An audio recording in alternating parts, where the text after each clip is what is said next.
இந்த சினிமா ஃபீல்டுல கிட்டத்தட்ட over the span of 50 years அதை டிராவல் பண்ணி இப்போ வரைக்கும் தொடர்ந்து நம்மளை வந்து அட்ராக்ட் பண்ணிட்டும் அந்த பெர்ஃபார்மன்ஸ் மூலியமா நம்மளை சிரிக்க வச்சுட்டும் பல விஷயங்கள் மூலியமா சிந்திக்க வச்சுட்டும் இருக்கிற வைஜி மகேந்திரன் சார் தான் இன்னைக்கு கூட இருக்காரு. அவர்கிட்ட நிறைய விஷயங்கள் அவரை பத்தியும் அவருடைய சினிமா லைஃப் பத்தியும் பேச போறோம். வாங்க பேசலாம். அண்ட் இன்னைக்கு இருக்கிற மென்டாலிட்டியில பல யங்ஸ்டர்ஸ் சார், அது எனக்கு பெரிய ஆச்சரியமா இருக்கு, வருத்தமா இருக்கு. எதுக்கு மேரேஜ்னு கேட்கறாங்க. லிவிங் டுகெதர்ங்கிறது ரொம்ப காமனா சொல்ற அளவுக்கு இருக்கு. அதெல்லாம் எதுக்கு, என்னத்துக்கு கமிட்மெண்ட்? நான் சம்பாதிச்சு அவளுக்கு போடணும், அவள் சம்பாதிச்சு போடணும், எங்களுக்குள்ள சண்டை வரணுன்றது நான் கமிட்டலா இருக்கு. எதுலையுமே ஒரு அழுத்தம் இல்லைன்னு இருக்கு சார். எதுவுமே நான் கமிட்டல். நான் அப்படியே உன்னோட இருப்பேன், ஜாலியா இருப்பேன், பிடிக்கலாம் வந்துடுவேன் அப்படின்னா அது என்னுடைய பீரியட் ஆஃப் பீப்புளுக்கு அதை ஒத்துக்க முடியும். ஒருவேளை அப்படி இருக்கலாம், சிம்பு சூர்யாவை வேணாம் நமக்கு போயிட்டு. அதை இன்னைக்கு அமெரிக்காலேயே நிறைய பேர் அதை வந்து மேரிட் லைஃப் ஆச்சரியமா பாக்குறாங்க. ஆனா நம்ம அமெரிக்காவை பார்த்து ஃபாலோ பண்ண ஆரம்பிச்சிருக்கோம். கல்யாணம் பண்ணிக்கிட்டாங்கன்னா சந்தோஷமா முதல் ஆளா போகணும். அதனால முகூர்த்தத்துல இருந்து எல்லாத்துக்கும்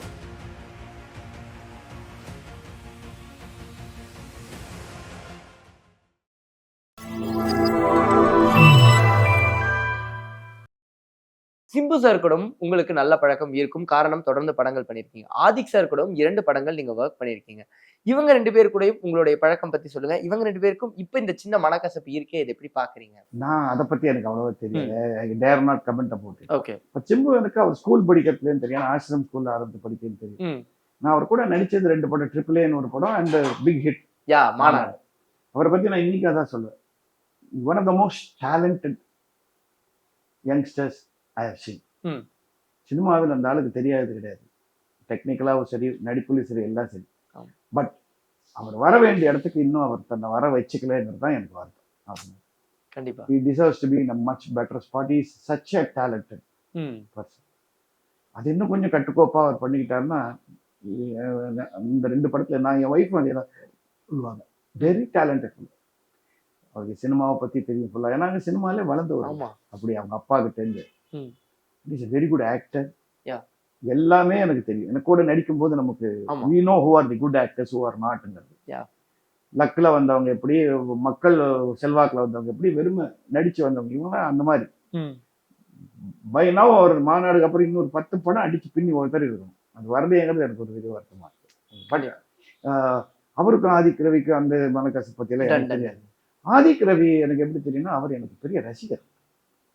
சொல்லவே சொல்லு, எனக்கு உங்க முரட்டுக்காலையிலேருந்து உங்களுக்கு எனக்கு பிடிக்கும் சார் தான் வந்து என்ன AAAல புக் பண்ணாரு. இந்த மார்க் பட் மார்க் ஆண்டனில அவரே வந்து படம் முடிஞ்சவொடனே என்கிட்ட மன்னிப்பு வாங்கிட்டார். சொன்னா நிறைய கட் ஆயிடுச்சு. பிரில்லியன்ட் சீன்ஸ் எல்லாம் போயிடுச்சு. நான் பண்ண ஒரு அவரே ரசிச்சேன்னா என் வீட்டுக்கு வந்து ரசிச்சு சொன்னாரு, இந்த ரோலை நீங்க தான் பண்ண முடியும், ஏன்னா அந்த பாடி லாங்குவேஜ் உங்களால மனசுலயே பதிஞ்ச பேராவும் மாறி நீங்க தான் பண்ண முடியும்னு சொன்னாரு. பட் அது ப்ராபப்ளி அவர் மனசுல வச்சிருப்பார், வேற எங்கேயாவது இன்னொரு ரோல் அது மாதிரி கொடுப்பாருன்னு நினைக்கிறேன். அவர் வந்து எனக்கு ரொம்ப இஸ் ஃபாண்ட் ஆஃப் மீ. அதான் கண்டிப்பா சார். நீங்க சிம்பு சார்ட்ட ஆல்ரெடி நீங்க சொன்னீங்க சின்னதுல இருந்து பழகிருக்கீங்க. ஆனா இதுல என்ன கேட்கறாங்கன்னா, சிம்பு சார், எஜே சூர்யா சார் 2 பேர் கூடயும் படம் பண்ணிருக்கீங்க. ஆனா எப்பயாவது ஒரு தடவை செட்டில் உட்காருக்கும் போது, ஏன்பா நீங்க 2 பேரும் கல்யாணம் பண்ணிக்கலாம்லப்பா அப்படின்னு அட்வைஸ் எல்லாம் கொடுத்தது? ஐயோ, அந்த மாதிரி நான் பண்ணதே கிடையாது. அதாவது கல்யாணம் பண்ணிக்கோன்னு அட்வைஸ் நான் கொடுக்கவே மாட்டேன். இதுல பின்னாடி ஒரு பெரிய நம்ம சந்தோஷமா இருக்கிறவங்களையும் பார்த்திருக்கோம், சந்தோஷமா இல்லாதவங்களையும் பார்த்திருக்கோம்.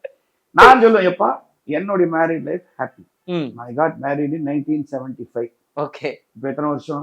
அடுத்த வருஷம் வந்து 50 வருஷம். ஐயோ. ஸோ நான் எப்பயாவது இருக்கேன். நான் நீ பண்ணிக்கோன்னா நான் சொல்ல மாட்டேன்.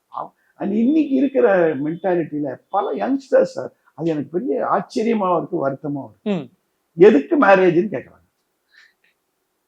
ஒருத்தருக்கு ஒருத்தர் எதுக்கு கமிட்மெண்ட்னு கேட்கறாங்க. நாங்க பாட்டு கொஞ்ச நாள் இருக்கோம், பிடிச்சிருந்தா சேர்ந்துருக்கோம், இல்லாட்ட பிரிச்சிடுறோம். லிவிங் டுகெதர்ங்கிறது ரொம்ப காமனா சொல்ற அளவுக்கு இருக்கு. அப்பெல்லாம் அது காரணம் பிகாஸ் நம்ம வளர்ந்த விஷயம், நம்ம முன்னோர்கள் நமக்கு சொல்லிக் கொடுத்த விஷயங்களா இருக்கும். கல்யாணங்கிறது ஒரு குடும்பத்தை ஃபார்ம் பண்றது, அடுத்த ப்ரோஜனி கிரியேட் பண்றதுக்குங்கிறது எல்லாமே. அதெல்லாம் எதுக்கு, என்னத்துக்கு கமிட்மெண்ட்? நான் சம்பாதிச்சு அவளுக்கு போடணும், அவள் சம்பாதிச்சு போடணும், எங்களுக்குள்ள சண்டை வரணுன்றது. பட் நான் நினைக்கிறது என்னன்னா, அந்த அந்த சண்டைகள் சச்சரவு அதுக்கு மத்தியில வாழ்ந்துட்டு இருக்கிறது தான் வாழ்க்கைன்னு நான் இது வரைக்கும் பண்ணிட்டு இருக்கோம். பட் போடா நீ நல்லா இருக்கேங்கிறதுனால சொல்லாத, நான் பட்ட கஷ்டம் எனக்கு எவ்வளவு பேர் சொல்லலாம். ஒருவேளை அப்படி இருக்கலாம், சிம்பு சூர்யாவை வேணாம் நமக்கு போயிட்டு நான் அட்வைஸ் எல்லாம் பண்ண மாட்டேன். ஆனா இப்ப கல்யாணம் பண்ணிக்கிட்டாங்கன்னா சந்தோஷமா முதல் ஆளா போவேன். முகூர்த்தத்துல இருந்து எல்லாத்துக்கும் போவேன். ஆனா இப்ப இருக்கிற ரிலேஷன்ஷிப் பத்தி உங்களுடைய கருத்து என்ன சார்? இப்போ ஒரு ரிலேஷன்ஷிப் கைண்ட் ஆஃப் திங்ஸ் எல்லாம் போகுது இல்ல? இல்ல எனக்கு I am not very much for that. ம். நான் கமிட்டலா இருக்கு. எதுலயுமே ஒரு அழுத்தம் இல்லைன்னா எப்படி சார்?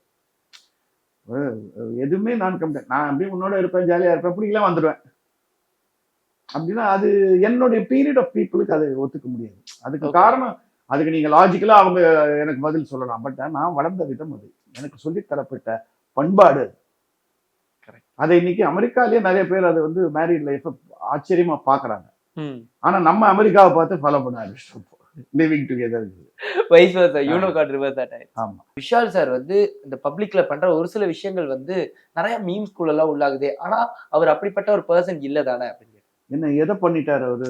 அந்த சாப்பிடுறதுக்கு முன்னாடி வந்து சாமி கும்பிடுற மாதிரி பண்ற விஷயத்த மென்ஷன் பண்ணி கேட்டேன். என்ன பொருள் சாப்பிடுறதுக்கு முன்னாடி சாமி கும்பிடு தப்பா? இல்ல இப்படி வச்சுட்டு ஃபுல்லா எல்லா சாமியும் கும்பிடுற மாதிரி அவர் பண்றதை வச்சு இங்கதான் நீங்க சொல்ற ரிலிஜியன் வரும்போது எவனுக்கும் இன்னொருத்தனை பத்தி கமெண்ட் பண்ண அருகதே கிடையாது. ம்.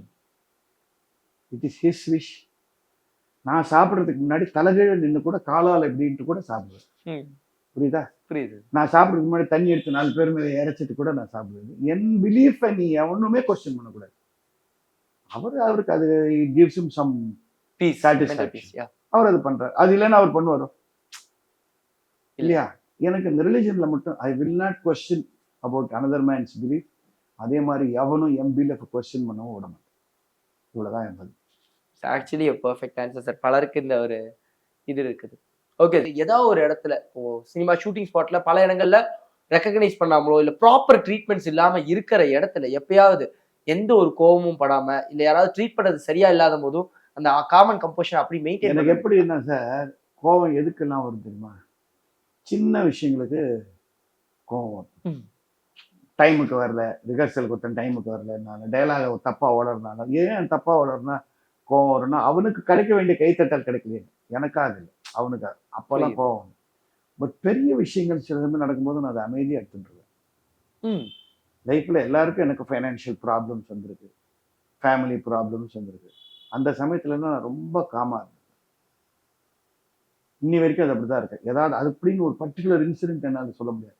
மேஜர் திருப்பங்கள் லைஃப்ல மேஜர் சோகங்களா வரும்போது நான் அதை ரொம்ப காமா அடிச்சிடுவேன். ஆனா சின்ன விஷயங்கள், இப்போ நீங்க 2:30 மணிக்கு வரேன்னு சொல்லிட்டு 3:30 மணிக்கு வந்திருந்தீங்கன்னா கத்துன்னு கத்துக்கிட்டேன். Correct sir. அந்த மாதிரி எனக்கு ஐ மேட் லைக் தட். அதனால தான் I am able to maintain my composer. இல்லாட்டா மூஞ்சில 1000 சுருக்கம் விழுந்திருக்குமே நேரம். அதே மாதிரி நன்றி கெட்டவர்களை பார்த்தா எனக்கு கோவம் வரும். ஓகே. நாம வந்து எதிர்பார்த்து எதுவும் செய்யல, ஆனா அதுக்கு மேல எல்லார்கிட்டையும் நம்ம கிட்ட பெனிஃபிட் வாங்கிட்டு நமக்கு எதிராக ஒருத்தர் பின்னாடி பேசுறான். அது என் ஃபேமிலியா இருந்தாலும் சரி, அது எங்கேயும் நடக்குமே, எல்லாரும் ஃபேமிலியும் எனக்குன்னு இல்லை, உங்களுக்கும் இருக்கும், எல்லாருக்கும். ஆமா. அது எனக்கு கோவத்தை உண்டாகும். அந்த மாதிரி பேக் ஸ்டாபிங்ஸ் எல்லாம் நிறைய ஃபேஸ் பண்ணிருக்கீங்க? ஓ எஸ், லாட் ஆஃப் ஃபேமிலியிலேயே நடந்திருக்கு. ஃபிலிம்ஸ் இல்லை எனக்கு அந்த மாதிரி பேக் ஸ்டாபிங் நடந்ததா ஞாபகம் இல்லை. ஓகே. ஏன்னா பேக் ஸ்டாப் பண்ணவன் சொல்லிட்டா குத்த போறான், திடீர்னு தானே குத்துவான். ஆமா. பட் ஃபேமிலியில yes, I have experience lot. அந்த மாதிரி வரும்போது நான் அதை அமைதியாக எடுத்துடுறேன். ஏன்னா நமக்கு ஆண்டவன் ஒரு திறமையை கொடுத்துருக்கான். அந்த திறமையை வச்சு நம்ம இன்னைக்கும் பாப்புலரா இருக்கும். இப்போ நீங்க நான் பாப்புலர் இல்லைன்னா யாரோன்னா நீங்க வந்திருக்க மாட்டீங்க எனக்கு தேடி. கண்டிப்பா உண்மை இல்லையா? ஆமா. வைஜி மகேந்திரான்ற பேருக்கு ஏதோ ஒரு நான் வந்து பெரிய அப்படியே டாப் பீக்ல போயிட்டேன்னா சொல்லலாம். ஆனால் ஸ்டெடியா ஒரு ரிவர் மாதிரி ஃப்ளோ ஆகிட்டே இருக்கு. ஆமா, எத்தனை வருஷம் ஃபிலிமோகிராஃபி எடுத்தாலும் உங்களுடைய படங்கள் பெயர்கள் இருக்கு. ஸோ அந்த அதுவே ஒரு அமைதி நமக்கு, அதுவே எனக்கு ஒரு அமைதி. Like a water. ஆமா. ஸோ இந்த சின்ன சின்ன விஷயங்கள் தான் எனக்கு இரிட்டேட் பண்ணும். ஒய்ஃப் கிட்ட வந்து பெருசா ஏதாவது திட்டினா கூட கோவம் வராது. காஃபில சக்கரை கம்மியா இருந்தா கோவம். காஃபில சக்கரை ப்ராப்ளம் எல்லாருக்குமே problem. Coffee is my favourite dish. அதனால ஷூர் சார், எனக்கும் தான். அண்ட் சோஷியல் மீடியால இப்போ வரைக்கும் உங்களுடைய டெம்ப்ளேட்ஸ் யூஸ் பண்ணி இந்த மீம்ஸ் எல்லாம் பாக்குறது உண்டா? அதெல்லாம் பார்க்கும்போது என்ன மாதிரியான மீம்ஸ் எல்லாம் அதெல்லாம் பாக்குறது இல்லை சார். ஓகே.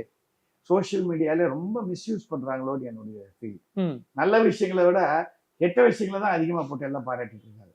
பட் சில பேர் ஹியூமர் பண்றாங்க பாருங்க, அதெல்லாம் ரொம்ப பிரில்லியண்டா இருக்கு. எப்படிதான் அவங்களுக்கு அதெல்லாம் தோணுதோ. நம்மளை விட எல்லாம் பெட்டர் காமெடியன்ஸ் இருக்காங்க சோஷியல் மீடியால. அவங்களுக்கு எல்லாம் வாய்ப்பு கிடைக்கல, அவ்வளவுதான். நெப்போலியன் சார் கூட படம் பண்ணிருப்பீங்க.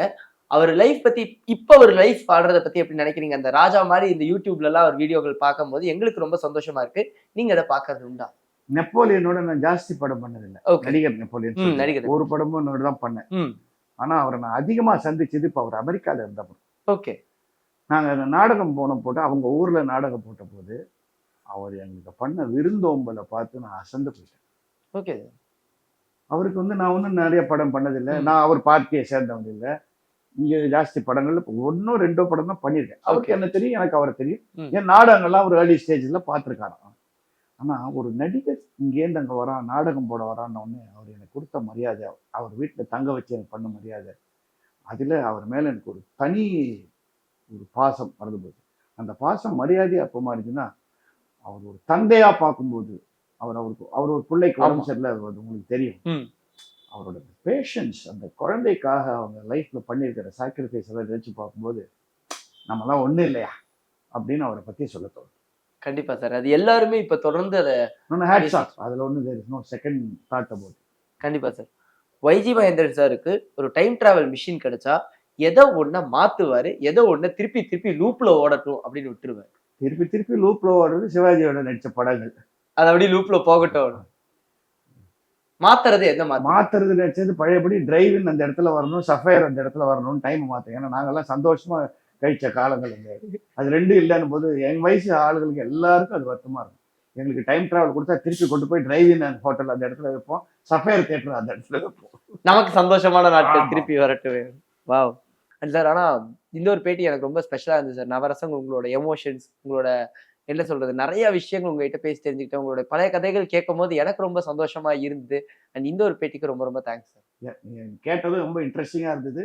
எந்த வித கான்ட்ரவர்சி இல்லாம அழகா கேட்டீங்க. உள்ள இருக்கிறத வெளியில கொண்டு வந்தீங்க. So thanks for that. Thank you sir. நேயர்களுக்கும் என்னுடைய நன்றி.